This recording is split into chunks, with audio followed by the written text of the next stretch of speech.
So over here, you can see that I actually have a content right here. Let's say, for example, I'm simply going to go ahead and copy out this content by pressing Control C. So let's just go ahead and copy out this content right here.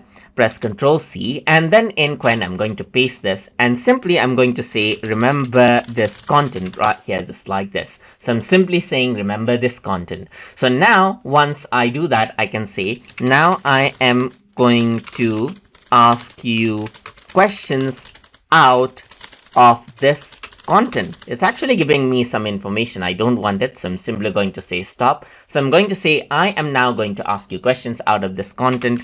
Answer only based on this content. So if I were to actually go ahead and then press enter, it says understood. Please go ahead and ask your questions and I will respond solely based on the content provided. So I'm just going to go around and say, what is 0 and 1?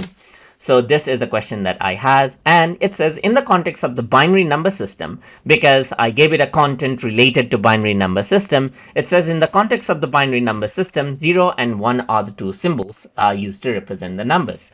So I'm simply going to go ahead and ask it out as well, like what are the main points that I need to remember out of this content. So if I were to go ahead and then type this in, it says here are the main points you should remember from the content: binary number system basics, historical development, ancient Egypt, and so forth, as you can see right here. And this is how you can actually go ahead and then based on the content, you can ask things out of that content accordingly. So I hope you guys learned something as always. And as always, please like, comment, share, and subscribe.